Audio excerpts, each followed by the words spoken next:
सुप्रभात प्यारे बच्चों, हिंदी की कक्षा में आपका बहुत बहुत स्वागत है। प्यारे बच्चों, आज मैं आपको एक कहानी सुनाने जा रही हूँ। मुझे पता है आपको कहानी सुनना बहुत पसंद है, तो शुरू करें कहानी। एक बार एक बहुत ही घना जंगल था। उस जंगल में सेब, केले और बेर के बहुत सारे पेड़ थे और उस जंगल में एक खतरनाक शेर भी रहता था। एक बार एक ठठेरा अपने बेटे को लेकर उस जंगल से गुजर रहा था। अचानक उन्हें भूख लगी। पिताजी, मुझे बहुत भूख लगी है, कुछ खाने को दो ना। तो उन्होंने वहाँ पर एक सेब का पेड़ देखा और पेड़ से सेब उतारकर खाने शुरू कर दिए। वाह पिताजी, मजा आ गया, मजा। सेब खाकर वे दोनों वहीं लेट गए।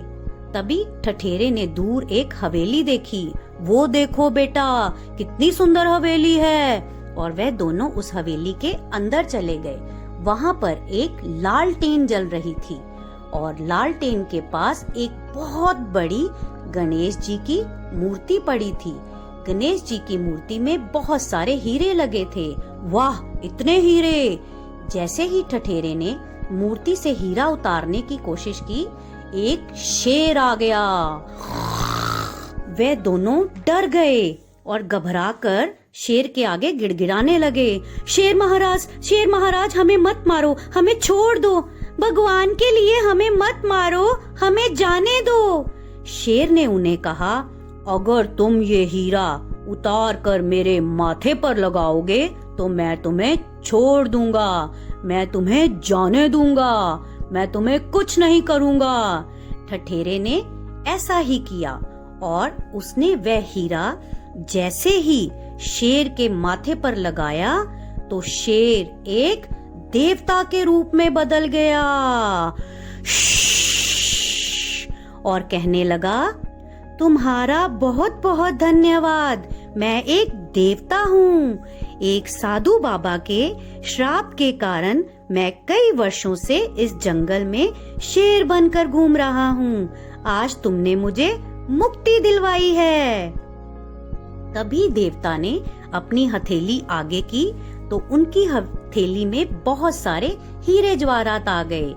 देवता ने वह सब ठठेरे को दे दिए और उसका धन्यवाद किया। आपका बहुत बहुत धन्यवाद, ये सब हीरे जवाहरात आपके लिए हैं। और देवता वहाँ से चले गए।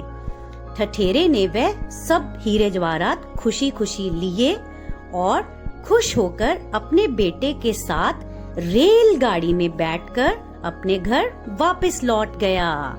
तो बच्चों, कैसी लगी आपको ये कहानी? अच्छी लगी ना? तो बजाओ जोर से ताली। वाह भाई वाह, शाबाश। बच्चों, इस कहानी में आपने कुछ शब्द देखे और सुने जिनमें आपको एक ही ध्वनि सुनाई दी, जैसे कि शेर, केला, बेर, सेब, बेटा, ठठेरा, पेड़, हवेली, लालटेन, गणेश, देवता, रेलगाड़ी। तो बच्चों, इन सब शब्दों में आपने देखा कि हर व्यंजन के साथ एक ही ध्वनि सुनाई दे रही है। जो ये एक ही ध्वनि है, ये एक ही मात्रा को बतलाती है और हमें हमेशा ये याद रखना चाहिए कि एक ही मात्रा हमेशा व्यंजन के ऊपर आती है। और बच्चों, ये देखिए, ये है एक ही मात्रा का चिन्ह। एक ही मात्रा को याद करने के लिए हम कुछ पंक्तियां बोलेंगे और आप उसके पीछे दोहराएंगे। तुन तुन तुन तुन तरररररररा, तुन तुन तुन तुन तरररररररा, एक की मात्रा एक गुब्बारा, एक की मात्रा एक गुब्बारा।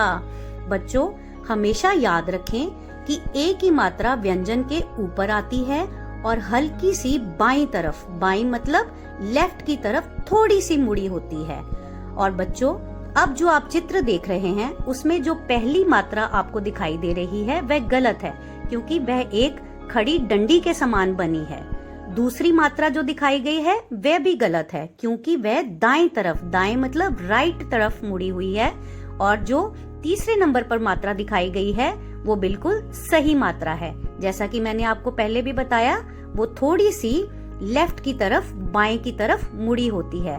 तो बच्चों, आप इसको भली भांति ध्यान से देखेंगे और ए की मात्रा की सही लिखावट को पहचानेंगे। मैं आशा करती हूँ कि आपको ए की मात्रा का सही उच्चारण, प्रयोग और इसकी लिखावट समझ में आ गई है। और अब आप ए की मात्रा पर आधारित सभी शब्दों को ध्यान से पढ़ेंगे और ए की मात्रा का सही उच्चारण भी सीखेंगे। धन्यवाद प्यारे बच्चों।